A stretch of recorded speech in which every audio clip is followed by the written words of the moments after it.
उस रात हवा में एक अजीब सा भारीपन था, जैसे शहर की सांसें रुक गई हों। गली के नुक्कड़ पर लगा वो पीला बल्ब रह रहकर झपक रहा था और उसकी कमज़ोर रोशनी में सड़क पर बिछी सन्नाटे की चादर साफ देखी जा सकती थी। ये रोशनी भी मुकम्मल नहीं थी, बस अंधेरे से लड़ने की एक नाकाम कोशिश थी जो बार बार दम तोड़ देती थी। इस थरथराते पीलेपन में साए अजीब व गरीब शक्लें बना रहे थे। दीवारों पर लटकती पुरानी बेलें अब नागिनों की तरह लग रही थीं और ज़मीन पर पड़ा कचरा किसी सोए हुए जानवर का गुमान पैदा कर रहा था। सब कुछ नॉर्मल लग रहा था, वैसा ही जैसा हर रात होता है। वही गली, वही खामोशी, वही दूर कहीं किसी कुत्ते के भौंकने की मध्यम होती आवाज़। लेकिन इसी नॉर्मैलिटी के पीछे कुछ बहुत खौफनाक शक्ल अख्तियार कर रहा था। फिज़ा में एक ऐसी बू थी जिसे नाक से नहीं बल्कि रूह से महसूस किया जा सकता था। एक सड़ती हुई सोच की बू। किसी को अंदाज़ा नहीं था कि अगले कुछ घंटों में जो होने वाला है वो इस इलाके के इतिहास को हमेशा के लिए बदल देगा। यह महज एक जुर्म नहीं होने वाला था, बल्कि ये इंसानियत के माथे पर एक ऐसा ज़ख्म था जो कभी नहीं भरेगा। अंधेरा गहरा रहा था और उस अंधेरे में एक जोड़ी आंखें इंतज़ार कर रही थीं। ऐसी आंखें जिनमें न तो कोई ख्वाब था और न ही कोई अक्स। वे बिल्कुल सपाट थीं, जैसे मुंजमद जमी हुई झील का पानी, जिसके नीचे सिर्फ गहराई और सर्दी होती है। वो इंतज़ार कर रहा था, बग़ैर किसी पछतावे के, बग़ैर किसी डर के। अक्सर हमें लगता है कि जुर्म एक झटके में होता है, एक पल का गुस्सा या एक गलत फ़ैसला। हम खबरों में पढ़ते हैं और सोचते हैं कि बस वो लम्हा ही सब कुछ था, लेकिन असलियत इससे कहीं ज़्यादा डरावनी और गहरी होती है। दरिंदगी रातों रात पैदा नहीं होती। ये किसी पुराने ज़ख्म की तरह होती है जिसे वक्त पर भरा नहीं गया और धीरे धीरे वो सड़ने लगा। इस सड़न की तहें इतनी गहरी होती हैं कि बाहर से देखने वाले को कभी पता ही नहीं चलता कि अंदर कितना पीप भर चुका है। वो जो आज न्यूज़ की हेडलाइन बना खड़ा है, वो कल तक भीड़ का एक आम सा हिस्सा था। वो आपके बगल से गुजरा होगा, शायद किसी दुकान पर चाय पी होगी या किसी अजनबी को देखकर मुस्कुराया भी होगा।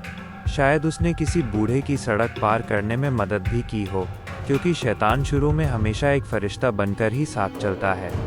फिर ऐसा क्या हुआ कि उसके अंदर का इंसान पूरी तरह मर गया? वो कौन सा मुकाम था जहाँ ज़मीर की आवाज़ खामोश हो गई? कहाँ से शुरू होती है ये गिरावट? शुरुआत हमेशा बहुत छोटी होती है, इतनी छोटी कि अक्सर हम उसे देख ही नहीं पाते। हम उसे मूड कहकर टाल देते हैं या तन्हाई का नाम देकर नज़रअंदाज कर देते हैं। वो घर के किसी कोने में छुपा हुआ वो हिकारत आमेज़, तिरस्कारपूर्ण लहजा हो सकता है जो बरसों तक कानों में गूंजता रहा, या स्कूल के मैदान में मिला वो ज़िल्लत आमेज़ रवैया जिसने एक मासूम जहन में पहली बार नफ़रत का बीज बोया था। जब एक बच्चा अपनी दुनिया में असुरक्षित महसूस करने लगता है, जब उसे लगता है कि उसकी पुकार सुनने वाला कोई नहीं, तो उसके अंदर एक खालीपन पैदा होता है। यह खालीपन किसी काली खाई जैसा होता है जो हर खूबसूरत एहसास को निगल जाता है। वो खालीपन धीरे धीरे गुस्से की शक्ल लेने लगता है। पहले वो गुस्सा खुद पर होता है, फिर अपनों पर और आखिर में पूरी कायनात पर। समाज जिसे बदमाश या ज़िद्दी कहकर छोड़ देता है, उसके अंदर की दरारें दरअसल और चौड़ी हो रही होती हैं। हम सिर्फ दीवार का गिरना देखते हैं, लेकिन उन बुनियादों को नहीं देखते जो बरसों से दीमक चाट रही थी। बचपन के वे साए, वे अनकही बातें, वे बंद कमरे जहां उसे अकेला छोड़ दिया गया था। यही वे जगहें हैं जहां हमदर्दी और मरुवत इंसानियत दम तोड़ने लगती है। जहां मोहब्बत की कमी हो, वहां नफ़रत अपनी जड़ें बहुत गहराई तक जमा लेती है। वो बच्चा जो कभी खिलौना टूटने पर रोता था, अब उसे दूसरों का टूटना सुकून देने लगता है। संवेदनाओं और हमदर्दी का मरना किसी इंसान के लिए सबसे ख़तरनाक मोड़ होता है। ये वो लम्हा है जब इंसान गोश्त पोस्त का लोथड़ा तो रहता है, मगर उसकी रूह रुखसत हो जाती है। जब आपको दूसरे का दर्द महसूस होना बंद हो जाए, जब सामने वाले की आंखों से गिरता आंसू आपको पानी की बूंद से ज़्यादा कुछ न लगे, जब चीखें आपके कानों के लिए सिर्फ शोर बन जाएं, तब समझ लीजिए कि पतन ज़वाल शुरू हो चुका है। ये तब्दीली बहुत खामोश होती है। कोई ऐलान नहीं होता, कोई खतरे की घंटी नहीं बजती। बस धीरे धीरे रंग फीके पड़ने लगते हैं और कायनात सिर्फ काले और सफ़ेद में नज़र आने लगती है। मुजरिम एक दिन में नहीं बनता, वह पहले अपने दिमाग में उस जुर्म को 1000 बार करता है। वो तसव्वुर, कल्पना की दुनिया में अपने हाथ खून से रंगता है। वो बार बार मंजरकशी करता है कि वो कैसे वार करेगा, कैसे खामोश कराएगा। वह छोटी छोटी तशद्दुद आमेज़ हिंसक हरकतों से ख़ुद को आज़माता है।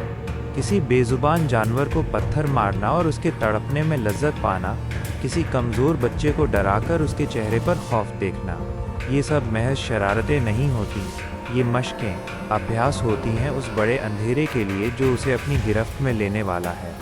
वो अपने डर को ख़त्म कर रहा होता है ताकि जब वक्त आए तो उसका हाथ न कांपे। समाज अक्सर सिर्फ नतीजे देखता है, वो उस अमल, प्रक्रिया को नज़रअंदाज कर देता है जो उस इंसान को हैवान बना रही थी। हम फल की कड़वाहट पर तो बात करते हैं, मगर उस मिट्टी के बारे में खामोश रहते हैं जिसमें जहर घुला हुआ था। सोच का ज़वाल तब होता है जब इंसान खुद को निज़ाम, कानून और अखलाकियात, नैतिकता से ऊपर समझने लगता है। उसे लगता है कि वो एक ऐसी हस्ती है जिस पर कोई ज़ाब्ता, नियम लागू नहीं होता। ये तकब्बुर, अहंकार ही वो पहली सीढ़ी है जो उसे तबाही के गड्ढे की तरफ ले जाती है। उसके आसपास के लोग देख रहे होते हैं, उसके बदलते हुए लहजे को, उसकी आंखों की वहशत को, लेकिन शायद कोई टोकता नहीं। किसी ने उसकी उन शुरुआती गलतियों को लड़कपन या जोश जवानी समझकर माफ़ कर दिया होता है, जबकि वे दरअसल आने वाले तूफ़ान की दस्तक थीं। जब पहली बार उसने हाथ उठाया था और किसी ने उसे रोका नहीं, उसी दिन उसके अंदर के दरिंदे ने पहली जीत का जश्न मनाया था।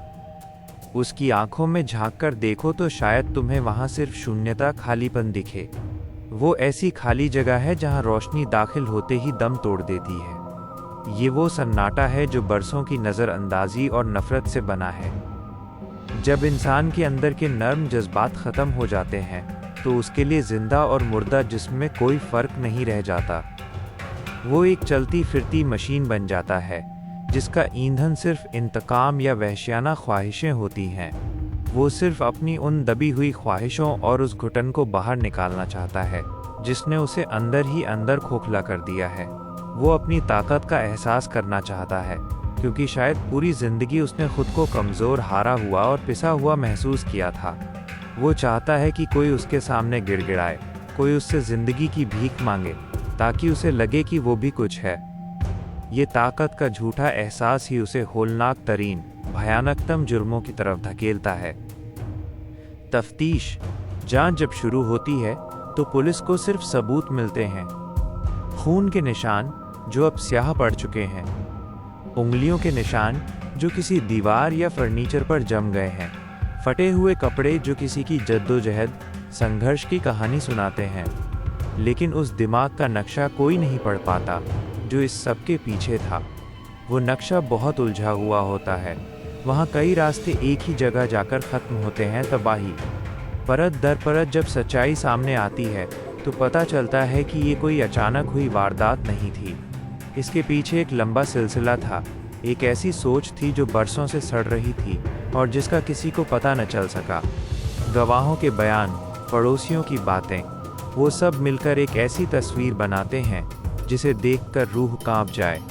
वो जो सबसे खामोश दिखता था, जो मोहल्ले के हर काम में आगे रहता था, वही सबसे बड़ा शिकारी निकला। खामोशी कभी कभी सुकून नहीं होती, बल्कि वो तूफ़ान से पहले का वो सन्नाटा होता है जिसमें मौत पल रही होती है। अक्सर लोग पूछते हैं कि कोई इतना जालिम कैसे हो सकता है, कोई कैसे किसी की ज़िंदगी इतनी बेरहमी से छीन सकता है। जवाब उस इंसान के माजी अतीत की उन अंधेरी गलियों में छुपा होता है जहां रोशनी कभी नहीं पहुंची। वो अपनी ही सोच के जाल में इस कदर फंस चुका था कि उसे सही और गलत के दरमियान की लकीर दिखनी बंद हो गई थी। उसके लिए ये सिर्फ एक काम था, एक ज़रूरत थी जिसे उसे पूरा करना था। उसे इस बात का एहसास तक नहीं था कि उसने एक हंसती खेलती ज़िंदगी को मिट्टी में मिला दिया है, कि उसने एक ख़ानदान के चिराग बुझा दिए हैं। उसके लिए वो मकतूल, मृतक एक इंसान नहीं था, बस एक ज़रिया था अपनी अना अहंकार की तस्कीन, संतुष्टि का। सच्चाई जब पूरी तरह सामने आती है तो वो किसी भारी पत्थर की तरह दिल पर बैठ जाती है। सच कभी कभी इतना कड़वा होता है कि उसे निगलना नामुमकिन हो जाता है। कानून उसे सज़ा दे देगा, शायद उसे फांसी मिल जाए या वो उम्र भर जेल की सलाखों के पीछे रहे, लेकिन जो ज़ख्म उसने समाज की रूह पर दिए हैं वे कभी नहीं भरेंगे। वो ख़ानदान जो बिखर गया, वो मासूमियत जो हमेशा के लिए छीन ली गई, उसका हिसाब कौन देगा? दरिंदगी की ये जड़ें हमारे आसपास ही कहीं पनप रही होती हैं। कभी इंटरनेट के किसी गुमनाम कोने में जहां नफ़रत बेची जाती है, कभी किसी जहरीली गुफ्तगू में जिसे हम मजाक समझकर हंस देते हैं, तो कभी हमारे अपने घरों की उस खामोशी में जहां मसलों पर बात करने के बजाय उन्हें दबा दिया जाता है। हम सब उस फसल के जिम्मेदार हैं जिसका बीज हमने खामोशी से बोया था। अंत में जब सब कुछ पुरसुकून हो जाता है, जब मीडिया के कैमरे चले जाते हैं और लोग दूसरे मौज़ूआत विषयों की तरफ मुड़ जाते हैं, तब सिर्फ एक भारी सन्नाटा बजता है।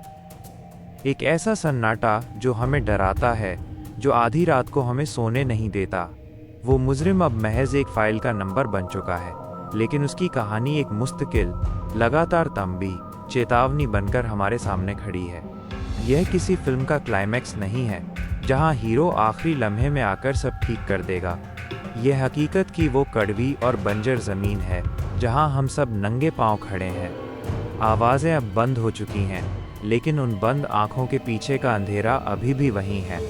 उसी गली में, उसी नुक्कड़ पर, उसी पीले बल्ब के नीचे, इंतज़ार में कि कब कोई और अपनी पहली सीढ़ी पर पैर रखे और उस गहरी खाई की तरफ अपना सफ़र शुरू करे। खामोशी अब और गहरी हो गई है। वो पीला बल्ब अब भी वैसे ही झपक रहा है, वैसे ही साए बना रहा है, लेकिन अब उसकी रोशनी में सिर्फ अंधेरा नहीं बल्कि एक खौफ साफ दिखाई देता है। सड़क के उस मोड़ पर अब कोई खड़ा नहीं है, लेकिन वह खालीपन चीख चीख कर कह रहा है कि कुछ बहुत कीमती ख़त्म हो चुका है और कुछ ऐसा टूटा है जिसे कायनात की तमाम तर कोशिशों के बावजूद दोबारा जोड़ा नहीं जा सकता।